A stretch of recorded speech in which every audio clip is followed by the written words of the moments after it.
Okay, I'm going to talk in this video about templating. So it's actually a really broad term that people, if you look at the scientific literature, people use templating to sort of describe actually quite a lot of different types of chemistry. So microemulsion synthesis is sometimes referred to as a type of templating, because essentially what you've got is your microemulsion droplet with your surfactant molecules stabilizing little droplets of water in oil, and that little sphere of water that's surrounded by surfactant droplets could essentially be seen as a template by which you're then making a nanoparticle of something within that template. Okay, but we're going to really look in this section at the use of solid templates to just sort of deposit another material on.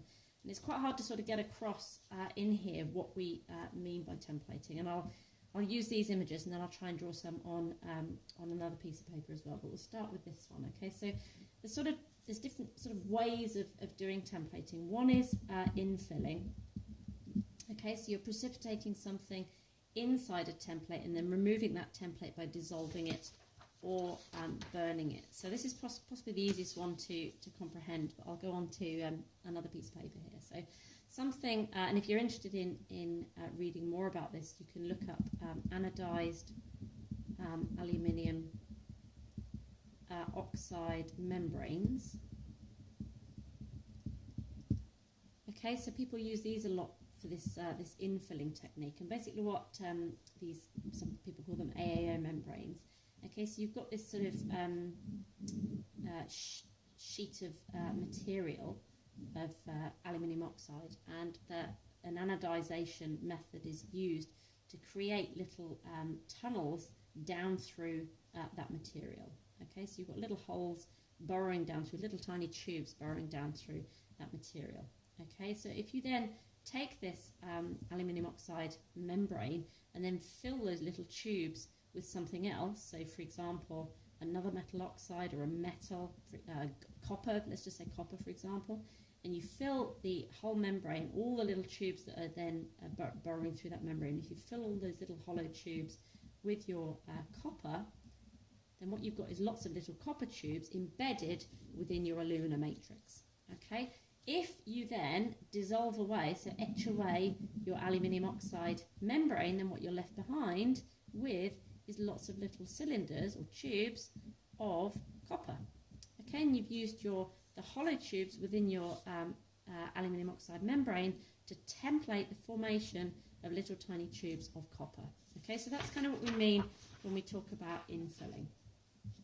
Okay, so another type of templating, another method, is surface coating. Okay, and again I'll go on to a different piece of paper for this. Okay, so what we might mean by that, if we've got a complicated surface of something and we want to replicate that surface, so for example you might have a surface that looks a little bit like that. If what you then do is use some sort of method to deposit a second material on top of that, so here's our material underneath, it could be a polymer, it could be a metal oxide, it could be a metal, there's lots of things that this material underneath could be. And if you use some sort of deposition technique, so layer by layer addition or sputtering, or there's lots of different sort of scientific methods you can use, and if you coat your material with a layer of something else, okay, so this is our second material being deposited on top of our complex structure here.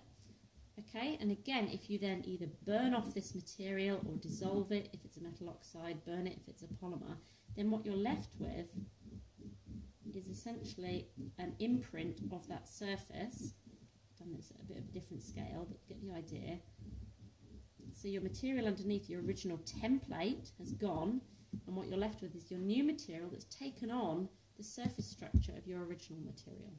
Okay, and that's used a bit in biotemplating. It's sort of, if you look up lithography, that's sort of a similar concept, but the idea is that you're coating the surface and then your new material is taking on the surface structural properties of your original material. Okay, so that's surface coating. And then C, we're talking about direct replication. Okay, and that's when your template kind of becomes part of the new material. And there's a big area of my own research where we use this concept, so direct replication. For example, we've done some work where we've taken, say, a biological material. So, hang on, that's a bit of a rubbish picture.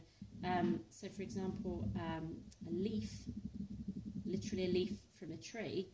What you can do with leaves from trees is dissolve away all the cells, and so what you're left with is just the veins that have once carried all the nutrients and water and whatnot through that leaf. Okay, so it's called a leaf skeleton, so you've just got the veins. So that's made up of organic matter, cellulose, lignin, all sorts of polymers, organic polymers within that. What we do is we soak that in an iron salt solution. Okay, so the iron soaks in and embeds itself in all of these little tiny veins. If what you then do is heat your material to 800 degrees C in a nitrogen atmosphere, what happens is your original leaf, okay, which is made of cellulose, an organic polymer, and lignin, another organic polymer, that breaks down to produce carbon. Okay, your iron reacts with that carbon to make a material called iron carbide. Okay, Fe, that's a bit messy there, Fe3C. Okay, so can you see your template has become, you know, the cellulose and whatnot is decomposed, it's released CO2 and H2O, the polymers are broken down to produce carbon, and that carbon has become incorporated into your product. Okay, your product has taken on the shape of your original material, but it's been transformed into something new. It started as cellulose and lignin and all sorts of biological molecules in this lovely structure, and what you've done is you've transformed it into a new material, and your material has become, in this case, iron carbide. Okay, so that's this direct replication. Actually, when you use biological materials as your template, it's often called biotemplating.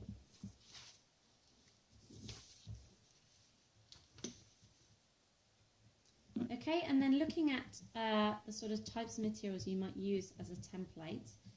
Okay, so you get a lot of examples in the literature of different types of what people call hard templates. Okay, so that could be silica spheres. I mean, if you've got spheres of silica and then you make another material around those silica spheres, so if you embed the silica spheres within a polymer, for example, or something like calcium carbonate, if you then etch away those silica spheres, then what's left behind is little holes, little spherical holes in your material. Okay, a piece of wood. In my own group, we've used wood to produce porous structures of things like iron carbide. Again, where the polymers within the wood, the things like the cellulose, are broken down to become the carbon in the new product. That's an example of direct replication. Okay, polymer particles, that's really the same as the silica spheres. Okay, if you've got polymer particles, okay, and you grow a crystalline material around them, something like calcium carbonate, for example. Okay, here's our polymer particles.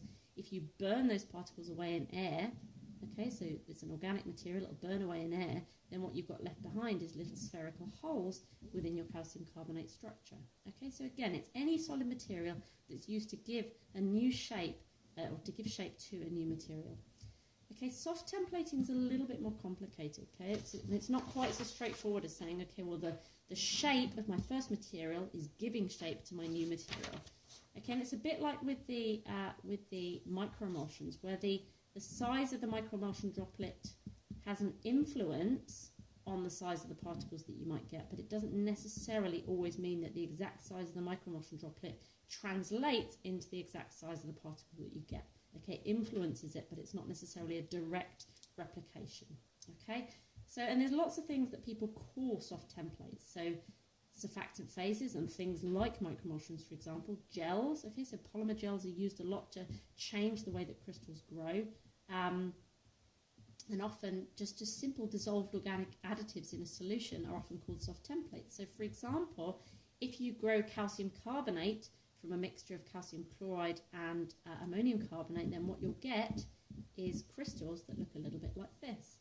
Okay, if you dissolve something simple like tartaric acid or citrate, all sorts of simple organic molecules, then what you're going to do is completely change the shape of the crystals that you get, and that's sometimes called a type of templating.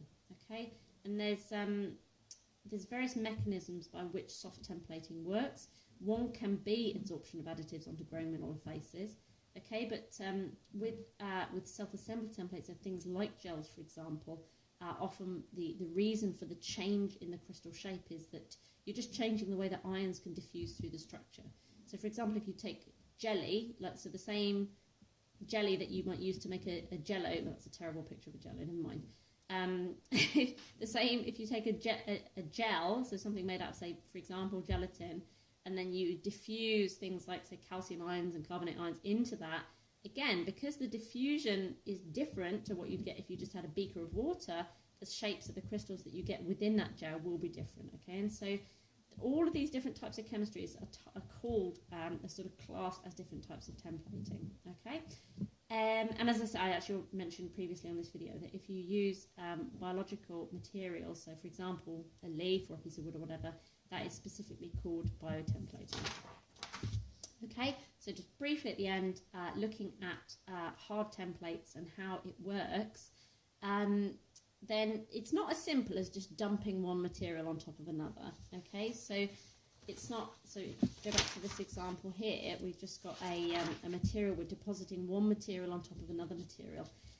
You do have to take some care in actually how you are doing that deposition process. Okay, so you get methods, for example, like layer by layer addition, whereby you build up gradually a nice even coating of your mineral over the surface. Okay, because what you don't want, if you've got your surface like this, for example, you don't want sort of lots of, you know, chunks of your new phase just sort of depositing randomly on the surface. What you want is a nice even layer. Okay, I hope that makes sense. Okay, so the best templates for doing, you know, effective deposition will have surface chemistry that enables that deposition. Okay, so if you're doing something like just adsorbing a metal and then reducing that metal, for example, or producing a metal oxide, then if you've got a surface that facilitates metal adsorption, that's going to be a lot easier to create a nice thin coating of your new metal or metal oxide mineral on the surface of that template. Okay, so there's actually a lot more to templating than just dumping one material on top of another one. But in terms of the general concepts, you know, I don't really want you to sort of go into too much detail about that actual chemistry. Okay.